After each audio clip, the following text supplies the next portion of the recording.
2013 সালত 13 আগষ্টত ইয়াক জন্ম দিছে। 2013 সালত 13 আগষ্ট জন্ম হৈছে চেন্নাইৰ বুকুত জিন্দাল গ্ৰুপ অফ ইণ্ডাষ্ট্ৰীৰ পৰাই। আজি এই চিষ্টেমটোক চেন্ট্ৰেল গভৰ্ণমেণ্টে চাৰ্টিফাই কৰিছে। গুগলত চাৰ্চ কৰক, ক্ৰমত চাৰ্চ কৰক, এতিয়াই পাই যাব। চেন্ট্ৰেল গভৰ্ণমেণ্টে চাৰ্টিফাই কৰিছে। আয়ুষ ডিপাৰ্টমেণ্টৰ পৰা লেবৰেটৰী টেষ্ট কৰা ইয়াতে এভৰিথিং কিছু আমাৰ প্ৰডাক্ট আছে, মই দেখাম এতিয়া আপোনালোকক।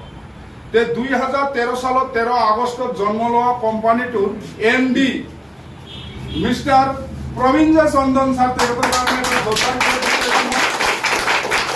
এই প্ৰবীঞ্জয় চন্দন ছাৰ এনেকুৱা এজন মানুহ, আজি মই নহয় লাখ লাখ মানুহে তেখেতক কৈ আছে যে তেখেতে কোনো মানুহ নহয়, তেখেতে এজন গড ফাদাৰ, ভগৱান আল্লাহ, তেখেতে এনেকুৱা এজন মানুহ।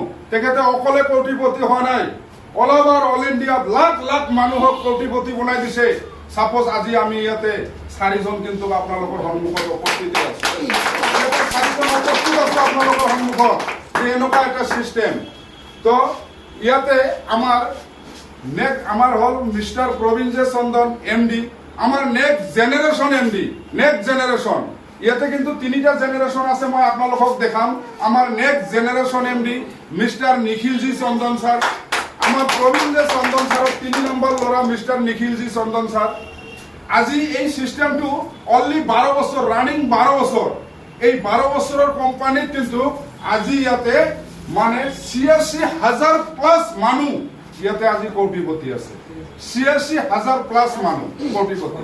ইয়াতে 16,000 প্লাছ মানুহ এই চিষ্টেমৰ পৰা কাৰ ৰিচিভ কৰিছে। এজন কিন্তু ময়ো আছো, এজন আছো। কাৰ ৰিচিভ, 4 টকা কাৰ ৰিচিভ। তো চাওক কেনেকে হয় এই চিষ্টেমটো। এই চিষ্টেমটো মই শৰ্টলি আজি বুজাম। তো এইটো চিষ্টেম এতিয়া ধৰক আমাৰ ইয়াতে প্ৰফাইল আছে। এতিয়া প্ৰডাক্ট, কিহৰ প্ৰডাক্ট ইয়াতে আজি এইটোই কৈছো আমি কেনেকে চেঞ্জ হ'ব পাৰো। ইয়াতে আমাৰ অলৰেডি 4টা কেটাগৰী আমাৰ ইয়াতে প্ৰডাক্ট আছে। কি কি প্ৰডাক্ট?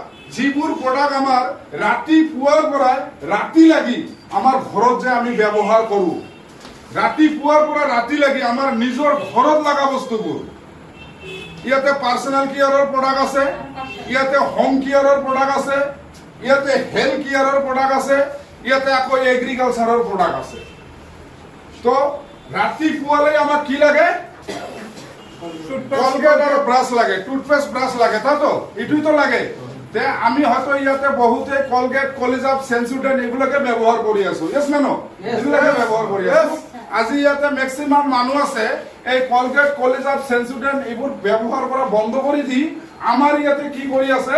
তেখেতসকলে হাৰ্বেল পেষ্ট ব্যৱহাৰ কৰি আছে। এইটো হল আমাৰ হাৰ্বেল পেষ্ট।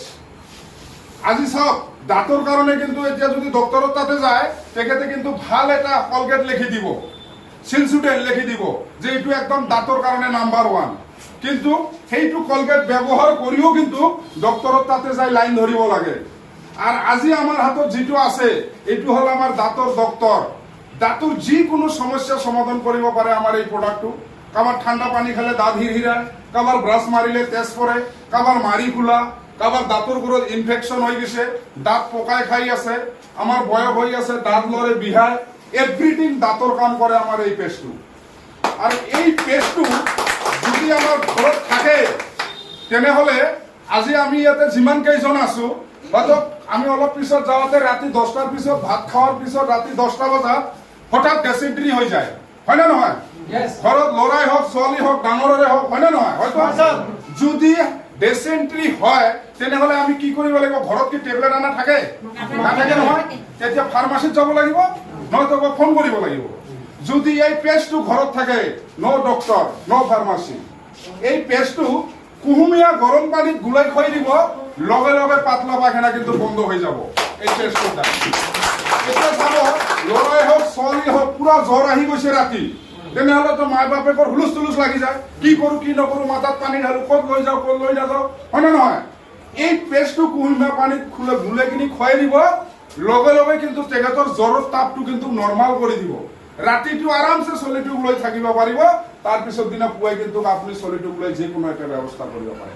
জ্বৰৰ তাপটো তাক একদম কমাই দিব। তো এই পেষ্টটোৰ বহুত গুণ। হাঁহ, মুৰ্গী, গৰু, ছাগলী আমি ঘৰত পুহো না? পুহো। বহুতে আমি হাঁহ মুৰগি পুহু এনেকুৱা এটা সিজন আহে মৰি কিন্তু চাপা হৈ যায় হয় না হাঁহ মুৰগি যদি বেমাৰ লাগি আছে খুৱাই দিয়ক আৰু যদি বেমাৰ লাগাই নাই চাউলেৰ নাম কিবা ভাতত মাখি কিনি ব্যবহাৰ কৰো আনৰ ঘৰৰ মৰি চাপা হৈ যাব আপোনাৰ ঘৰত যদি এটা মৰে তাৰ পিছত পাব এই পেষ্টটো গরু পাতলা পায়খানা গরু জ্বর গরুর ছাল উঠা বেমার বসন্ত বেমার আহে না গরুর ছাল উঠে গরু নষ্ট হয়ে যায় যদি ছাল উঠি আছে সেই ছালত লগাই দিব খালি গরু বুলি নহয় মানুর ছাল উঠি গল ঘাওয়া হয়ে আছে তাতে লগাই দিয়ক যিকোনো আমি কুকুর পুহু কুকুরের ছাল উঠি আছে তাতে লগাই দিয়ক মই কিন্তু কুকুরক ভাল করে দিছো কামুরি একদম শেষ করে দিছিল কুকুরটো মই এই হার্বেল পেস্টটো লগাইছো কুকুর একদম সিলসিলা হয়ে গেছে এনেকুৱা এটা প্ৰোডাক্ট হয় আমাৰ এটো এভৰিথিং এটো তো দাঁতৰ কাম কৰে এতিয়া আপোনালোকে হয়তো কব পাৰে প্ৰশ্ন কৰিব পাৰে যে এটো দাঁত ঘহা কলগেট হয় এটো কি খাব পাৰে মাই ডিয়াৰ ফ্ৰেন্ডস এটো কলগেট নহয় এটো এটা হাৰ্বেল পেস্ট কলগেটটো তৈয়াৰ হৈছে এলকহল কেমিক্যাল আকৌ ইয়াতে কিন্তু মৰা জীৱ জন্তুৰ হাৰাও দিয়া আছে কিছুমান হাৰাও আছে মই ওলাই দিব পাৰো এটো ডেমো দেখাও হাৰাও দিয়া হাৰাও আছে তাতে আৰ এই প্ৰোডাক্টটো হল আমাৰ অনলি আয়ুৰ্বেদিক ইয়াতে কোনো তিল পৰিমাণৰ এলকহল কেমিক্যাল এলাও নাই নিম পাতা তুলসী পাতা বাকস পাতা জ্যৈষ্ঠ মধু পিপিলি আৰু ডালচিনি এইটো দি কিন্তু তৈয়াৰ কৰা হয় এই প্ৰোডাক্টটো তে আমি এইবোৰ খাব পাৰো না আমি খাও না এইবোৰ তো এইটো হল আমাৰ ৰাতিপুৱালে লাগা প্ৰোডাক্টটো এতিয়া ইয়াতে